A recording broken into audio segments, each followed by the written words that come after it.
Naimbag nga daw, Erwan, I heard you're up for a challenge and I would like you to create a favorite dish of mine, Ilocos Empanada. Growing up as a kid, my dad used to bring these classic dishes as a pasalubong whenever he goes back to the province, and I'm really excited to taste how well are you going to recreate this dish.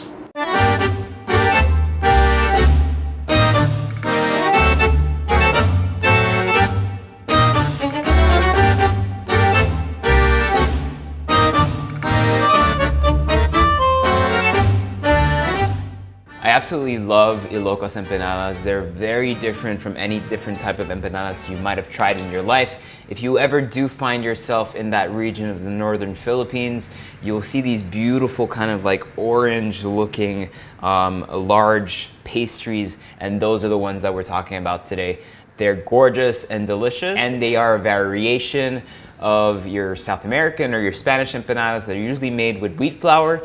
But obviously when the recipe came about locally, they decided to use rice flour and whatever ingredients were available locally. So the dough is made using rice flour, and then it's given a really awesome orange hue by the way of annatto oil. It's then stuffed with a variety of ingredients, the most traditional ones being some nice spicy garlicky longanisa, an egg, some shredded green papaya.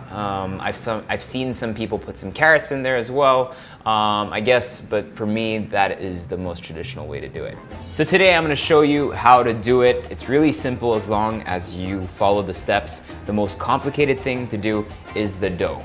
One of the hardest things is to get the right consistency, and this can only be done by feel. Different rice flours have different absorption rates when it comes to water, so you'll have to try this a couple of times until you get it right. I stumbled upon this video on the internet where I saw the dough being made on heat, and I thought that was a really interesting idea rather than just mixing all the ingredients cold. So what I did was boil the oil and the water and the salt together. I then took it off the fire, and that's when we added our rice flour and started kneading the dough until everything became really smooth and nice for about 15 minutes while giving it some air and cooling it down.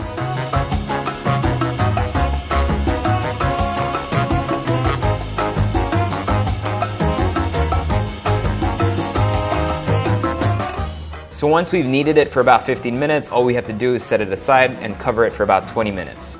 While this is happening, we're just gonna grate some green papaya and fry off our longanisa. I just took the filling from some beautiful Ilocos longanisa that were already so garlicky and spicy that I didn't necessarily need to add more garlic or onions or things like that to my frying pan. Just the longanisa filling enough was perfect. So now comes the tricky part. One of the hardest things that I had to do was the actual rolling out of the dough. This is a rice flour dough, so it's very different from a wheat flour. And while rolling it, the issue was it was getting too thin. I'd wrap the filling, it would then break, so I had to do that a couple times to make sure I was getting the right thickness. I fell onto something at about 2.5 to 3 millimeters. I know that sounds really exact, but it's exactly where I needed it to be so that I could actually put all the filling inside, making sure not to overfill it, and then covering the sides. You'll want to start it off with a dough ball that's slightly larger than a golf ball, and then place it between 2 sheets of wax paper. Press it down and actually weigh it down with a flat board so that you have a nice flat starting disc.